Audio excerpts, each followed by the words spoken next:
Hey everyone, welcome to Forest County, Pennsylvania and the Forest County Outback Channel, where we combine history with the outdoors. Now today we're going to poke around some ruins, climb a mountain, and we're going to learn about sand.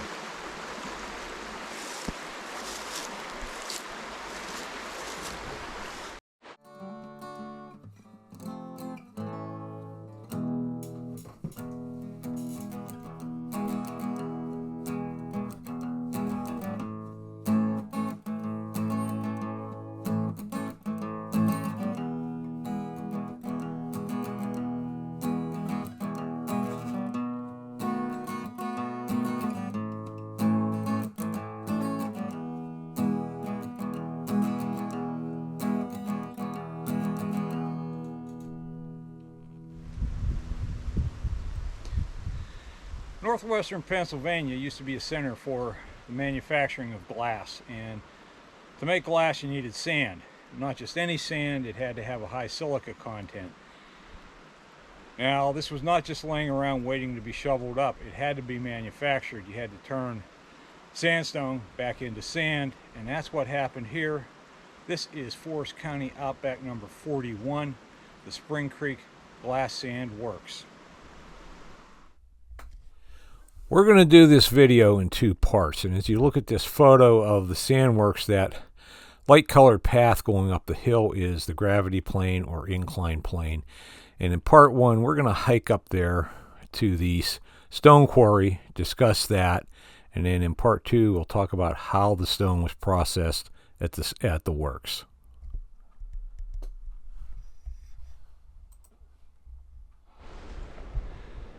Okay, we are on the incline plane, and we're trotting up to the top of the hill here where it all starts at the stone quarry. And I will explain the incline plane on the way back down. And trot actually might not be the proper word here, because this is about a 250-foot rise in elevation on a 40-degree slope. So I think slog might be a more appropriate term.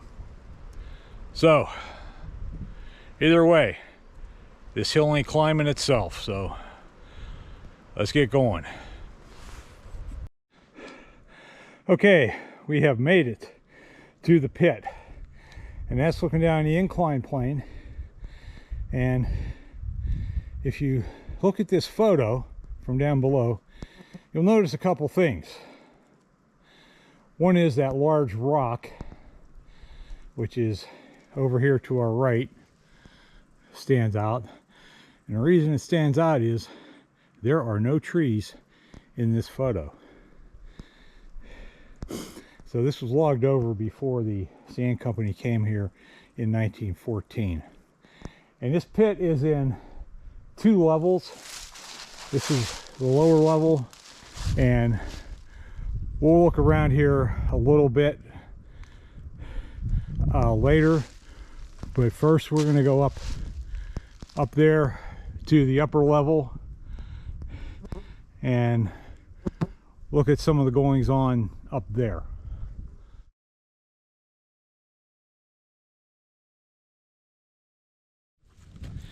Hey, we're going to take a break in the action here, and we have a message from the Department of Shameless Self-Promotion. We have merch, huh? Awesome shirt, yes. You can have one too. We've got a merch shelf down here at the bottom. It comes in different colors. We have hoodies, travel mugs, all kind of stuff. So, you know, you can get your Forest County Outback swag here. And if you have been a history nerd and teased for it all your life, this is your time, man. You are going to be the cool kid in the room. So check it out down there and help us out. All right.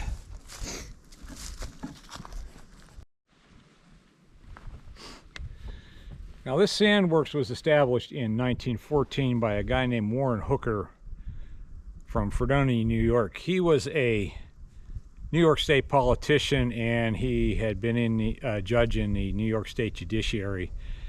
And by 1914, he had retired from all that under a cloud. He had been investigated for some sketchy things. Nothing ever came of it, but Yeah, basically nobody trusted him. And one of his motivations, we believe, for setting this up, besides just profit in general, was the onset of the Great War in 1914, or what we know as World War I now. And sand had become a strategic material. Okay, in the lead up to the war, there had been some just amazing advances in technology. You know, the automobile, powered flight, and of course new and better ways to slaughter each other, mainly artillery, and in particular naval artillery. They were now putting shells, you know, 15 miles and more away. And this was the age before radar, so plotting your fall of shot was a problem. They were using optical rangefinders, and the Kaiser Marine, the German Navy, was acknowledged to have the best rangefinders in the world at that time. And that was tied to the quality of the glass that was used in the mirrors. And that was tied to the quality of the sand. And that sand was manufactured in two pits in the world, and they were both in Germany. So with the onset of the war, that supply was cut off to everybody else. So there was a real scramble to try to replace that sand, and that seems to be part of Hooker's motivation. Now we're on the upper bench, and we're gonna look around here. That over there is the powder magazine. That's what most people know about. See, there's a horse trail through here, and that's how a lot of people get here, and that's the only thing they look at. The pit extends out that way. We're going to go over and look at the working face, and the Forest Service has put some informational signs up here, and nice picnic table here that I happen to be sitting on. So let's take a look around, see what's out here to see. So that's the lower bench of the pit. We're going to walk around there and look around a bit later. But this upper bench would have been what was worked first, and they would have been just picking up loose rubble, breaking up smaller boulders, and you see these huge boulders down here. You wonder what was up in this area. And this is the end of the gravity plane. This was the location of the brake house, and keep this in mind. We're going to be talking about this later. So this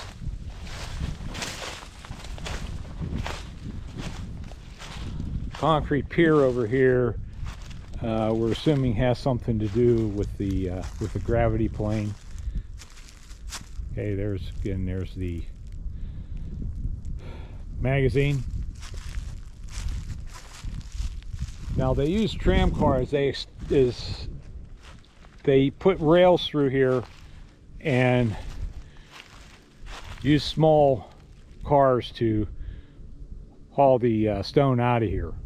And you can see the ghost ties from the rails here, and these would be moved around as the pit advanced into the hillside.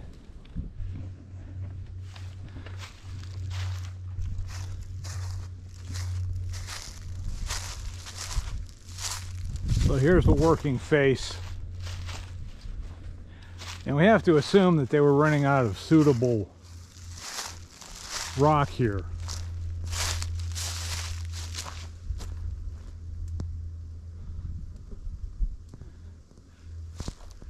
Okay, we want to head up there to up on that bench there, and take a look at some holes there, some shot holes. So by 1914, the handheld drill with a sledge the days of that were past. They were using mechanical drills that would have looked similar to this. Well, actually like this. We know the type of equipment they used here because a lot of the company records survive, and in 1919 a fellow from the state, I forget what he was, some inspector came through and he did a very thorough inventory and account of the equipment here that was being used. But these were done by a mechanical drill, like you see, set up like the one set up on a tripod, and they would go about 6 feet deep, about 1.5 inches diameter. But you can see they'd have been putting loose powder in here and maybe railroad dynamite, and you can see the rock's been shattered by the explosion. And this one here is a bit of a mystery here, because you see on the upper end it looks like a misfire, and then down here there's some shattering, so it may have just been the full charge may not have gone off. There's some other misfires in here. That was always a dangerous situation. So we're up on that high wall overlooking the pit.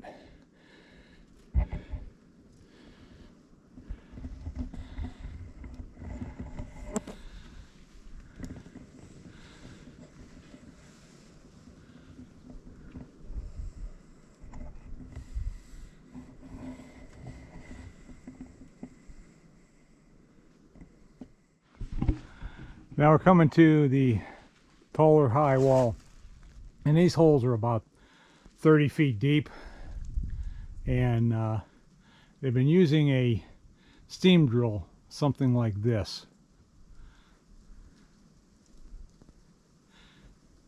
They could bore a larger diameter hole, and they would be using a preloaded dynamite cartridges, be a higher order of explosive.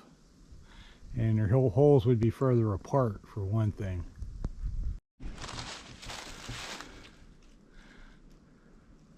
Okay, more blast holes.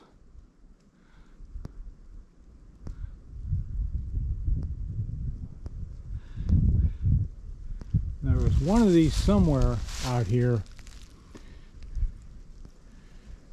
that misfired. What? I'm not sure where it's at.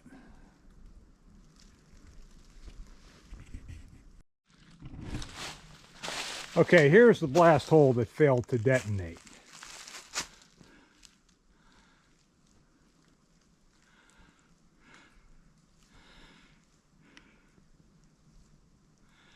Now, a misfire was a very dangerous situation because they'd be removing the rock around it by hand, but you had this hole that was charged, and you know, it could detonate on its own for other reasons, or you know, whatever.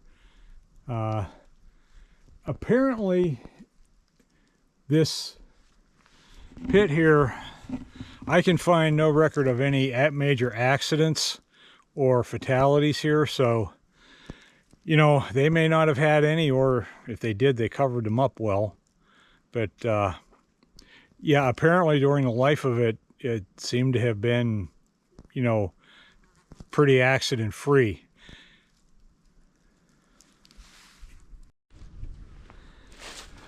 There's some more of the smaller blast holes up there.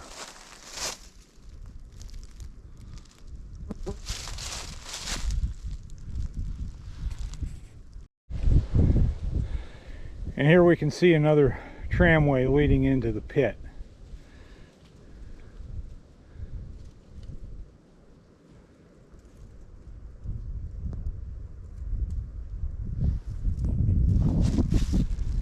And we come back here to the powder magazine. So explosives had to be kept at a not too hot, not too cold. They had to be kept dry. Now I know there's some water coming down in here, but they would have had like a small kerosene heater in here to store their explosives, and you had a double wall. So this would have, if in the event of a magazine explosion, this would have provided the pit workers with some level of safety. But there were two wooden doors on here, and of course they're long gone.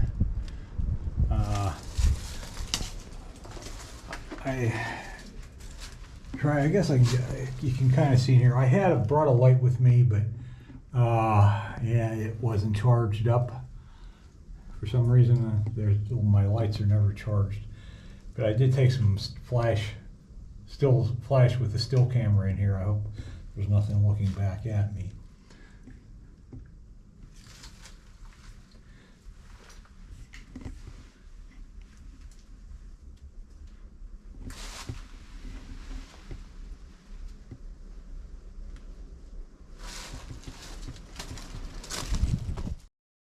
Now these are CCC workers from ANF1 at During at the magazine.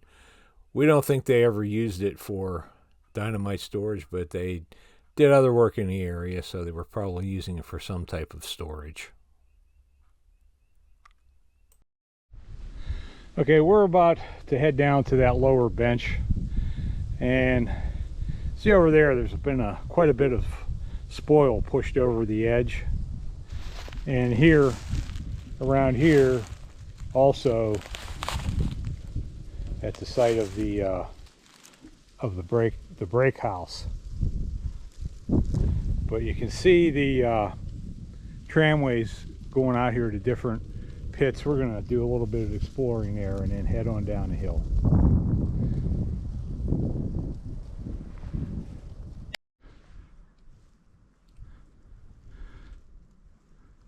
So that's the site of the brake house up there, and the lines up with the inclined plane. And over here there was a concrete pier that would have had something to do with the inclined plane. And this is known as the CCC rock. There's a bunch of carvings up there, from some of them dating, I think the earliest one is 1870, but there's some from the CCC. There's newer ones fairly recently. Plus there's some drill holes up there that were never blasted. And I'm not going to climb up there because, for one thing, I'm here by myself. And while I do have a personal locator beacon, I can activate if I do get hurt, I really don't fancy taking a fall and then laying here screaming in agony for a couple hours waiting for the rescue squad. So out this way there's some pits, and we're going to walk there's a tramway out here. We're going to take a walk out here and look at some of these pits, and obviously they were not as well developed as the one up above. This sand plant closed in 1926. They had some financial difficulties, and so these pits over here were never completed, or never worked to their full potential.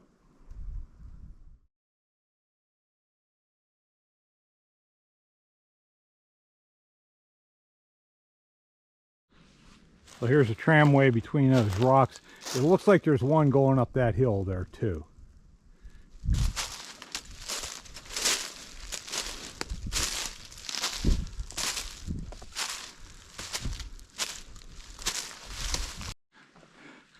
Now it looks like there were some blast holes here. Kind of mossy, it's hard to tell.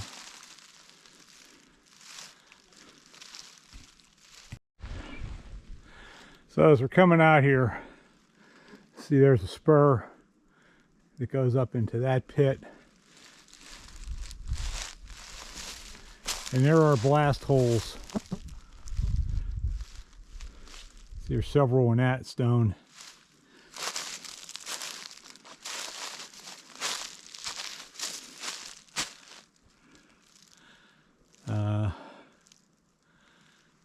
I don't know, those look like they might be natural fractures Hard to tell.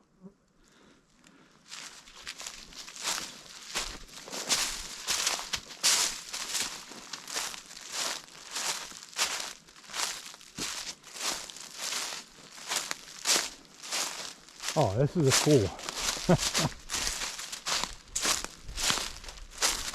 So it looks like there was a lot of spill or spoil dumped here.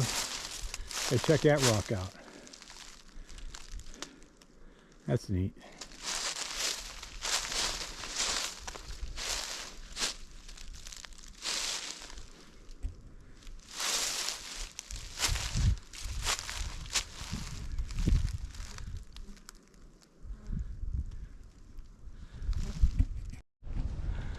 If you can see it right up the top of that rock, there's a couple metal things. I wonder if people, well, this would be a good place for rappelling. That's probably what that's about.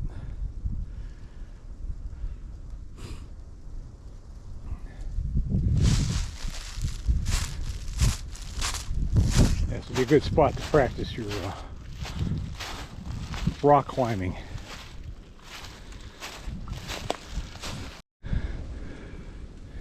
This pit here, they're working two, there's like 3 levels in there.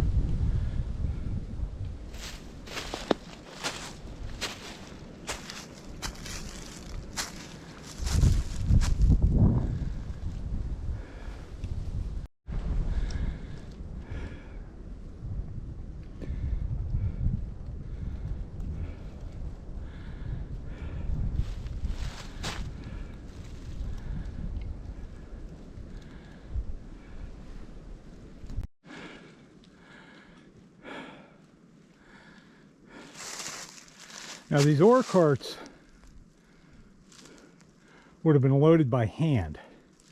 Okay, well they were using some what was high-tech equipment at the time. It was still very labor intensive.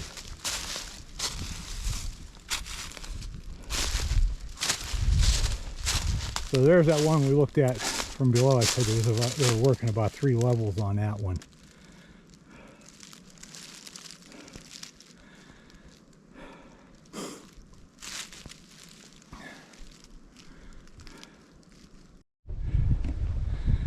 So that's looking back towards that gap through the incline plane, and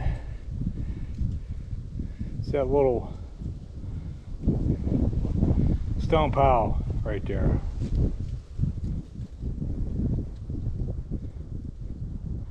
Not sure what that's about.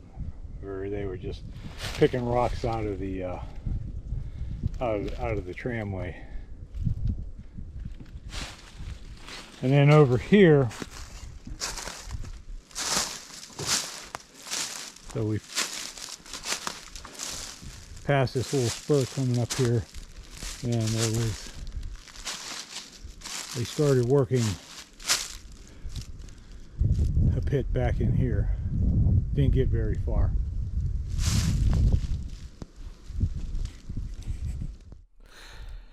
That's all for Forest County Outback number 41, part 1, the Spring Creek Glass Sand Plant. Next week in part 2, we're going to look at the incline plane and the works itself. Got a few outtakes here, and if you have made it this far, we assume you liked it, so give us a like, share, comment, subscribe if you haven't. Check out the merch, and remember you can follow us on Facebook at the Forest County Outback page. And yeah, thanks for watching. Catch you on the next one.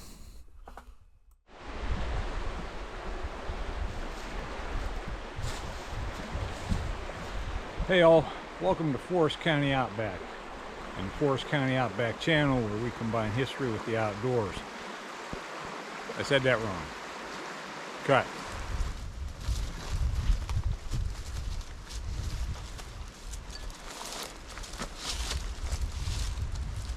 A man named Warren Hooker, and he was from Fredonia,